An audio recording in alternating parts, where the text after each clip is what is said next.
problem is that most people, they don't know about the concept and they don't know how to use it consistently. Because for most people, this is a consistent thing. It's going to be in a certain period of the day when you have most energy and you're fresh in your head. I sent 2 units.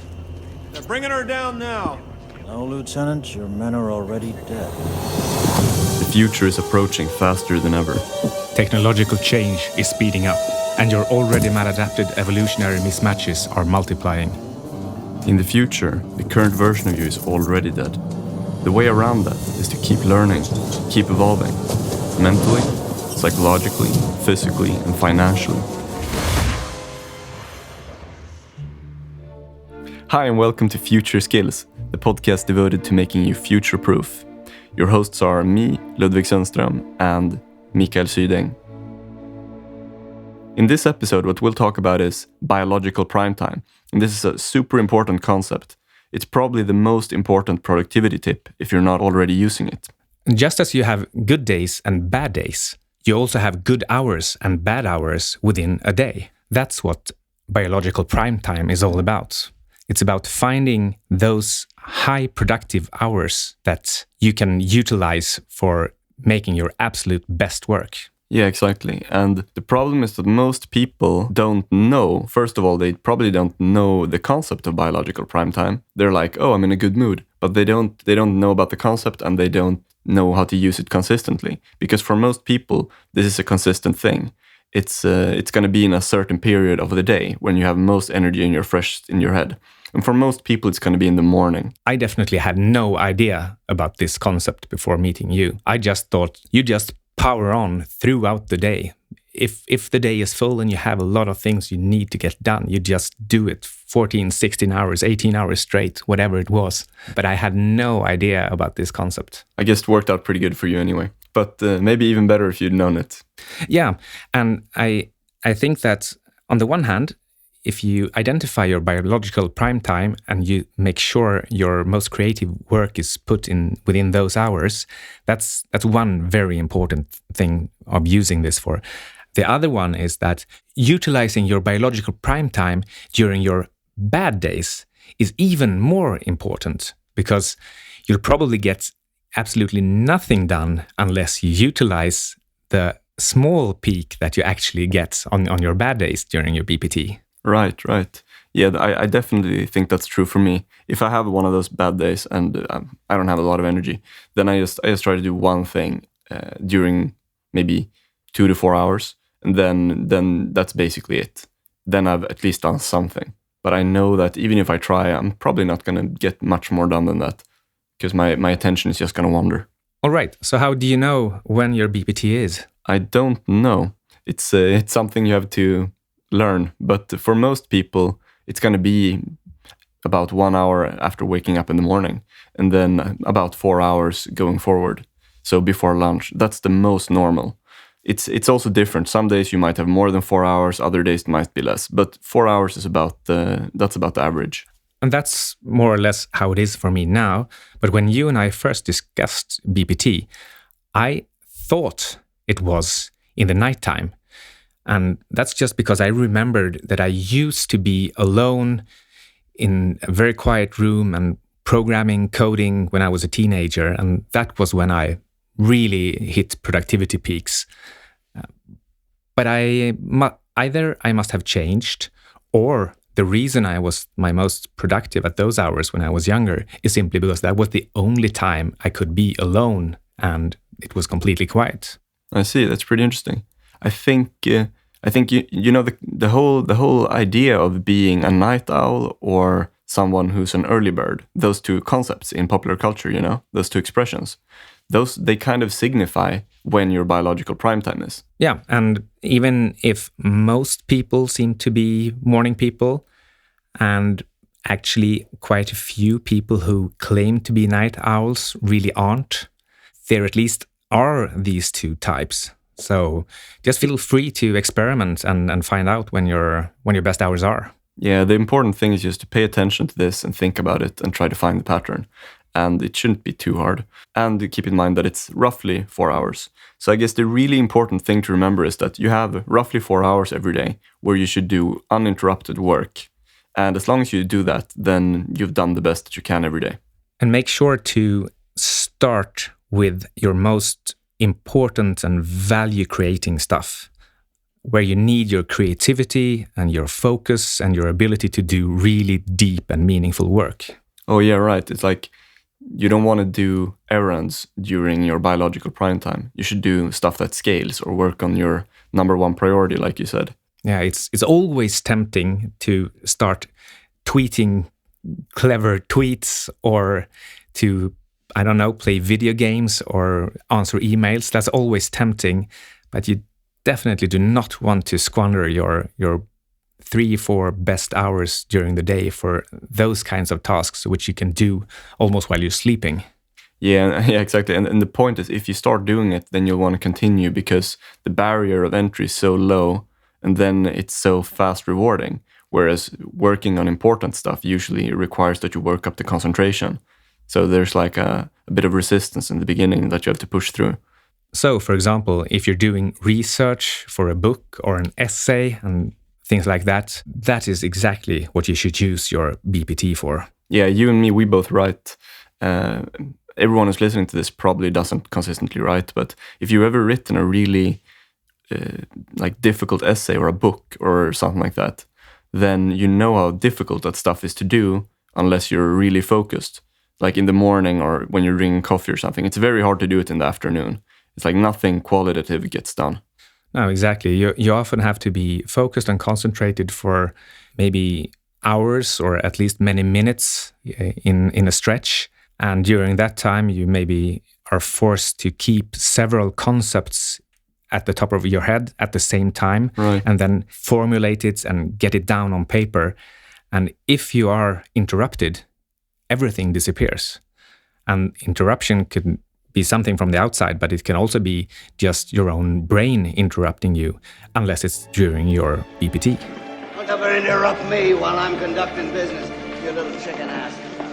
So let's assume that someone has found their BPT. Then how can they make better use of it? Well, the way that I do it, and what I would recommend anyone listening, is that you keep a schedule or a daily to-do list based on your biological prime time. And it's very simple, at least the way that I do it. And what I do is every night or in the morning, what I do is I have these small notes that I've been using for years now.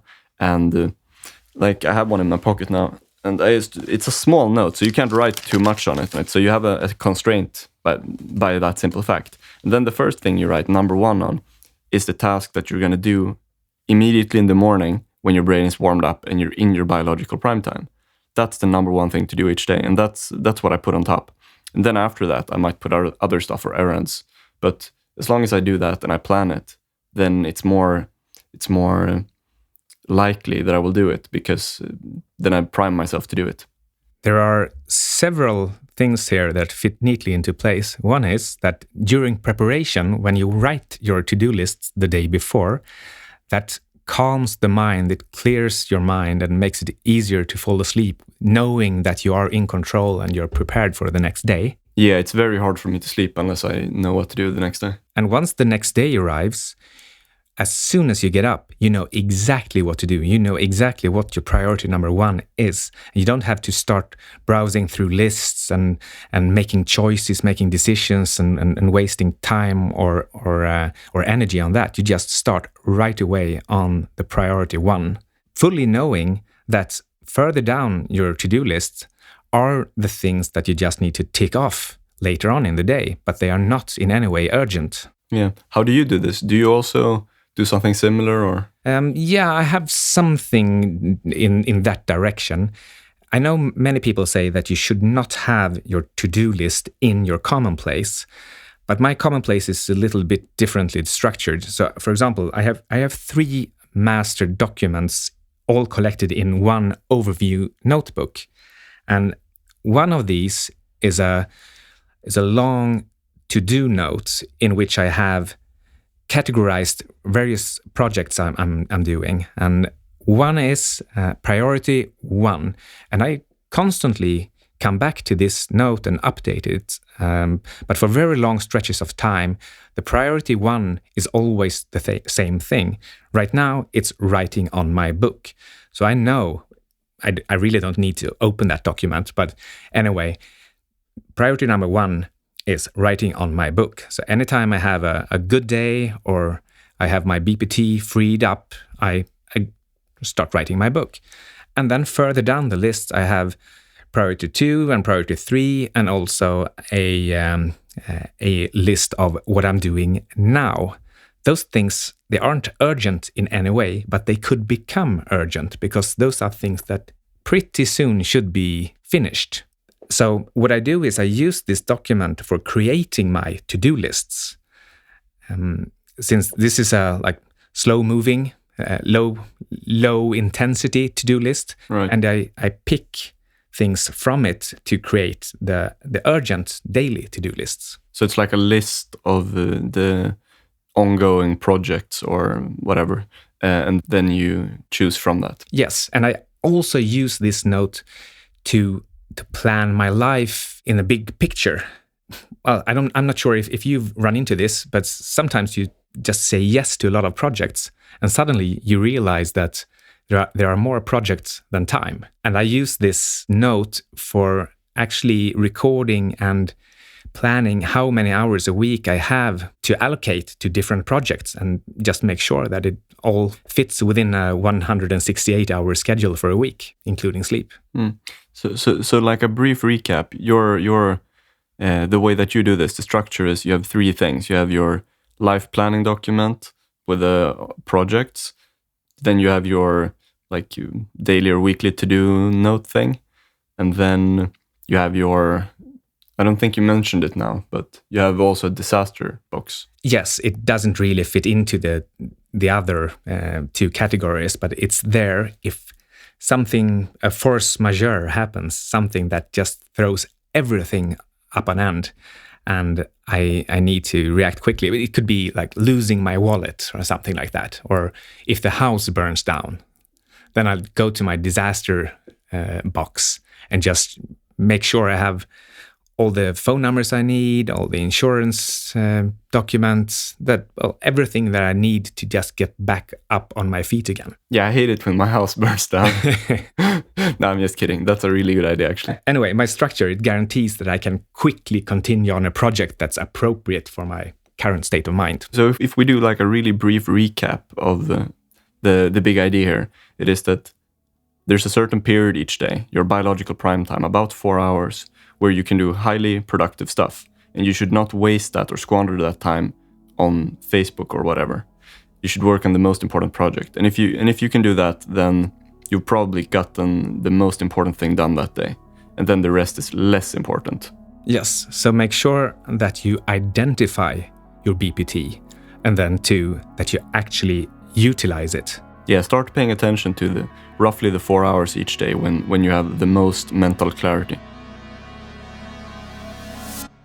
And, as always, remember to take a walk. Yeah, it's a good habit. Yeah, taking a walk is very good for transitioning, for example, between 2 projects, between 2 priorities, between one activity and another.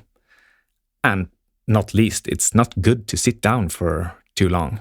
Actually, an hour is way too long. Yeah, I think this is a really difficult habit to practice becoming better at least for me, because I've really tried to improve at this for the last maybe 1.5 years. And it's only now that I feel that I'm becoming pretty good at it. A good cue could actually be, since our episodes are pretty short, they are around 10 minutes, is to listen to future skills while taking a walk. So make it your at least weekly habit to listen to our episodes while taking a short walk. Yeah, and if you don't like to read in the morning, you can go for a brisk walk for maybe 20 minutes and listen to 2 or 3 episodes. And then you will have some ideas by the time that you start working on the most important thing. And since the brain was created in order to handle motion and things that move around, it's actually easier to digest information while walking around. So if you haven't tried it before, start listening to smart podcasts while walking. All right, that's it for today. Thanks for listening and see you soon. Thank you.